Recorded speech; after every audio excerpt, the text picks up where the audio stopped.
Guys, I'm so excited. Let's talk about polar bears. Turn it up, blow down your motherfucking door.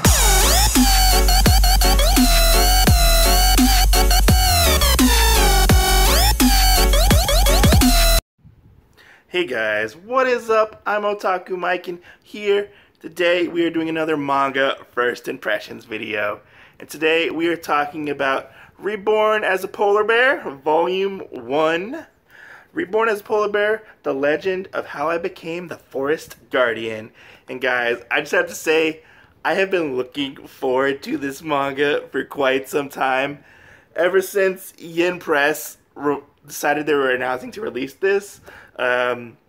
Super excited. It's an isekai. I know some people don't like the isekais, but let's get into this one and I will tell you about it. So, Reborn as a Polar Bear starts off with this family of werewolf girls, and they're trying to gather food and basically survive.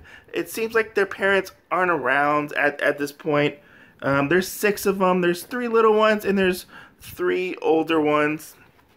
We know of one of them is Lulutina, and she seems to be the head of the family at this point, or the oldest sister. And as they're looking for stuff to eat, these soldiers show up, and she tells the other ones to run, and she's going to basically let them escape so she can handle these soldiers. And things don't really work out too well for her. These soldiers are looking for werewolves, because it turns out the men, like the humans of this world, and the werewolves had a war, and the werewolves were on the losing side of said war. So they're kind of hunting down the rest of the werewolf population, other than what has basically, if you surrendered, you were fine. I guess you went to go serve the humans, from what it seems like. But there's hunting down the rest of the werewolves, and these are special. This family is special because they were, like, their family was the head of the werewolf, I guess, clans, I guess you could say. I don't really know. I can't remember what they called them, but they called them something specifically. And it's not going too well for her. She almost dies. Then it switches back, and we see a polar bear wake up, and all this polar bear remembers is he was mountain climbing, and he fell and died. And now he's a polar bear, and he kind of freaks out. He's like, whoa, I'm a polar bear. What's going on? I'm a polar bear. And he's like, I'm a hungry polar bear. And so he tries to get some fish, and he's not very good at fishing. So he takes a giant rock and slams it into water and gets some fish, you know. That's a pretty funny moment. Then he hears off in the distance a sound, and it goes to Lulutina and the men, and he's like, oh, this young woman needs help. I guess I'll save her. And he pops out and he's like, roar! And he basically well, not really destroys, he beats up the humans, and saves her life. And she's like, thank you. And she's like, you must be like the divine forest guardian, the deity, basically. And he's like, no, I'm just a polar bear. I'm just a normal polar bear. She's like, but your fur is so white, and just like all this, like, she's like, I think you're like the like a deity or a god. And he's like, no, I'm not. I'm just a polar bear. And she ends up passing out from her wounds. He takes care of her, leaves her be, and he's basically going to go live his life as a polar bear. He's just okay with living his life as a polar bear. He is not really worried about how he got to this world. He's just like, hey, I'm a polar bear now.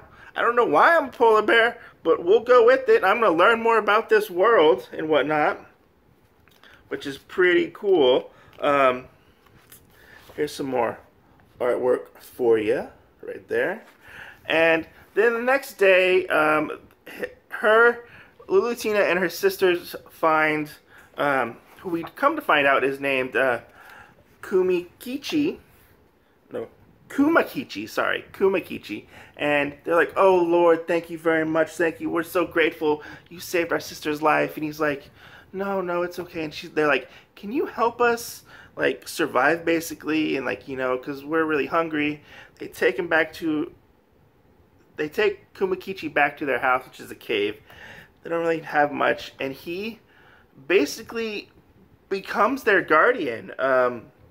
He becomes like a father figure to these adorable werewolf girls, and, you know, they're really adorable, and I really love, like, their interactions with him, because they're just super cute, especially the little ones. The little ones are oh, they melt my heart. They melt my heart. I enjoy it. It's fun. And look, him teaching them basically how to survive, like how to hunt, how to build like places, like a place to stay, because eventually they do get like a place to stay eventually. But it's really, he basically becomes their guardian and, you know, looks out for them. And you actually get some pretty cool fight scenes as well. There's one point where he's fighting a giant snake. He uppercuts a snake, just saying. And at one point he fights a bear too. Like, it's really cool. I was really looking forward to this, and it honestly doesn't disappoint. A lot of this first volume is set up in world building, but it's a lot of fun, entertaining world building. I'm really interested to see where this goes. I don't think he has any special powers. I don't know if he's a deity or a god yet. He just seems to be a polar bear that can talk, honestly.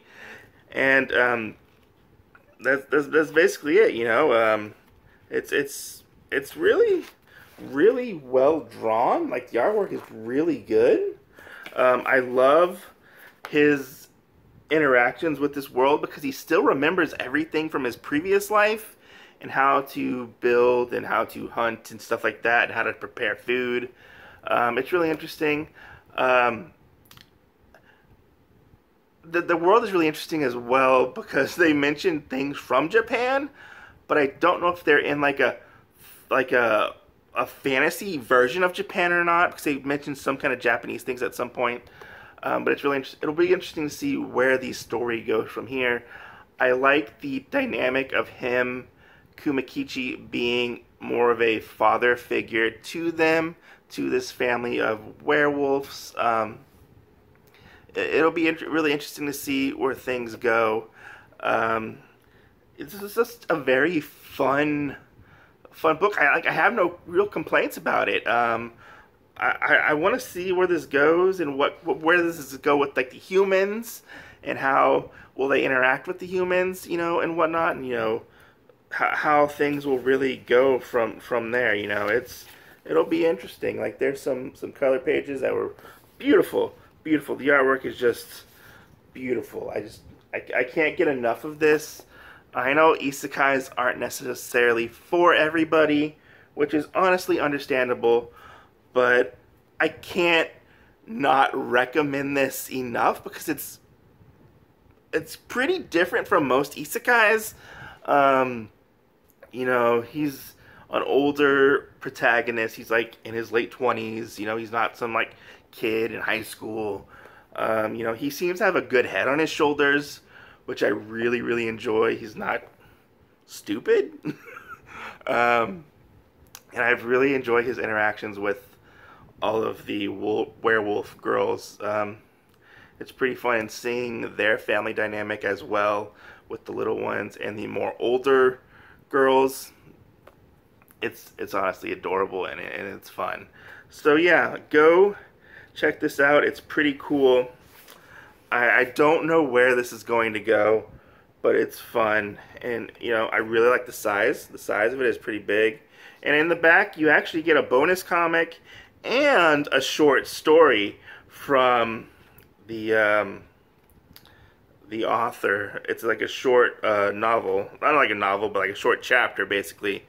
It's like a bonus story, which is pretty cool. So yeah, Let me know down in the comments below if you're going to check this out. Yes or no, Reborn as a polar bear. I enjoyed it. I will be picking up the rest, and I will let you know if I still enjoy it or not later on. But as always, thank you for watching. If you're new to the channel, consider subscribing. I love meeting new friends and making new friends through YouTube. Let me know down in the comments, would you want to be reincarnated as a polar bear? I don't know. I mean, it sounds kind of fun a little bit. I don't know. You know, let me know. Are you interested in this manga? Yes, no, maybe so. Check it out, you know? It's not bad. Even though it has a ridiculous premise, it's actually fun. It's a fun book, and I thoroughly enjoyed it. Thanks for watching, guys. Peace out.